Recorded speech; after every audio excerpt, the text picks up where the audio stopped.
Hare Krishna. I hope you all are doing great. तो आज जुड़ते हैं एक छोटे से किस्से के साथ और देखते हैं उससे हम क्या समझ पाते हैं और जो मैंने समझा उससे आप कनेक्ट कर पाते हैं या नहीं कनेक्ट कर पाते हैं। तो एक बार एक लड़का होता है और वो जाता है ज्वेलर की शॉप पे और जाके पूछता है कि अंकल जी, आप हीरा चेक करते हो क्या? तो बोले हाँ बिल्कुल करते हैं, हमारा तो पुश्तैनी काम है और लेकिन पैसे लेता हूँ करने के। बोला कोई दिक्कत नहीं है, मैं पैसे दूँगा, लेकिन मेरे पास 2 हीरे हैं और अगर आपने सही पहचान लिया, सही बता दिया कि कौन-सा असली हीरा है तो मैं आपको पैसे दूँगा और अगर आप नहीं पहचान पाए, तो आप मुझे पैसे दोगे। तो क्योंकि ज्वेलर का तो पुश्तैनी काम था तो ही वाज़ वेरी कॉन्फिडेंट कि कोई डाउट ही नहीं है इसमें, बोले ऐसा हो ही नहीं सकता मैं पहचान ना पाऊँ। तो बोले नहीं अंकल जी, पहले आप प्रॉमिस करो कि अगर आप नहीं पहचान पाए तो आप मुझे 5,000 रुपए दोगे। तो ज्वेलर ने, क्योंकि कॉन्फिडेंस लेवल बहुत हाई था, उसका पुश्तैनी काम था, उसने कहा ठीक है, मैं दूँगा। अब उस बंदे ने ज्वेलर को वो 2 पीसेस दे दिए डायमंड के। ज्वेलर ने बहुत देखा, परखा और जो भी उनके टैक्ट्स थे सब ट्राई करे, बट एनी हाउ ज्वेलर की समझ में नहीं आया, कटिंग से जो भी उनके पैरामीटर्स होते हैं।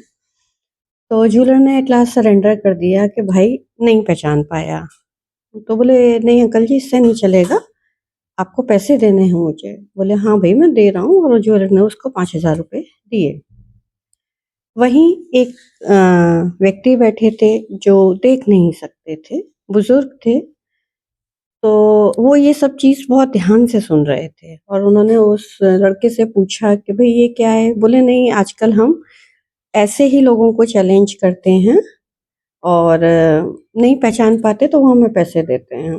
बोले अच्छा ठीक है। तो जब वो बंदा जाने लगा तो उन व्यक्ति ने कहा कि बेटा अगर तुम बुरा ना मानो तो क्या एक बार मैं ट्राई कर सकता हूँ?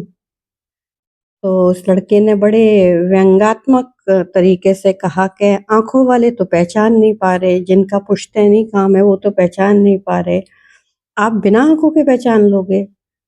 बोले बेटा एक बार ट्राई करने दो। बोले अंकल जी ट्राई तो कर लो लेकिन देने के लिए पैसे हैं आपके पास, क्योंकि पहचान तो आप नहीं पाओगे। बोले हाँ मैं बिल्कुल दूँगा तुम्हें पैसे अगर मैं नहीं पहचान पाया, बट मैं दुकान से बाहर चल के परखूँगा। बोला ठीक है, मुझे क्या दिक्कत है, बस लेके भाग मत जाना। बोले बेटा अंधा हूँ, कहाँ ही भागूँगा। अब वो तीनों, ज्वेलर भी और वो व्यक्ति भी और वो लड़का भी, तीनों बाहर गए और तेज़ धूप थी और उन्होंने, व्यक्ति ने कहा कि बेटा एक-एक हीरा मेरे दोनों हथेलियों पे रख दो। उन्होंने रख दिया और उन्होंने दोनों हाथ अपने धूप की तरफ कर दिए। तो जब 5-7 मिनट हो गए तो लड़के ने कहा अंकल जी कितना टाइम लगाओगे? लाओ मेरे पैसे दो, मुझे जाने दो, मुझे आगे भी जाना है। तो उस व्यक्ति ने कहा कि बेटा बस 1 मिनट। बोला ठीक है। उसके बाद उस व्यक्ति ने कहा बेटा ये तुम्हारा नकली हीरा है जो मेरी दाईं हथेली पे है और जो बाईं हथेली पे है वो तुम्हारा असली हीरा है। And that boy was shocked. बोला आपने कैसे पहचाना?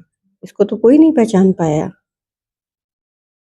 तो बोले बेटा क्या होता है ना कि हीरा धूप से गर्म नहीं होता, लेकिन काँच धूप से गर्म हो जाता है। और इस बात पे ज्वेलर भी मुस्कुरा दिया और वो लड़का तो शॉक में था ही। एंड वो चीज़ कंक्लूड हो गई। तो ये कहानी सुनी और मैं जैसे कोरिलेट कर पाई इससे कि कई बार क्या होता है ना, हम लोगों को उनके पहनावे से, उनकी स्थिति से, उनकी उम्र से जज कर लेते हैं और नहीं समझ पाते कि ज़िंदगी का उनका अनुभव, वो किस दौर से निकल कर आए हैं, वो भी हमें एक राह दिखा सकते हैं। हमको ये लगता है कि हमारा तो इस चीज़ में बहुत, हमने स्किल्ड हैं, हम बहुत पढ़े लिखे हैं, हम बहुत ज्ञानी हैं, तो केवल हम ही किसी को रास्ता दिखा सकते हैं, कोई हमें नहीं दिखा सकता। तो इट्स अगेन नेवर जज the book by its cover. और हमें ज़िंदगी में कभी भी कोई भी एक अच्छा सबक, एक अच्छी शिक्षा, एक अच्छी गाइडेंस दे सकता है। तो बी इन एक्सेप्टेंस मोड, स्वीकृति भाव में रहें, स्वीकार्य भाव में रहें और अपने साथ बने रहें। हरे कृष्णा।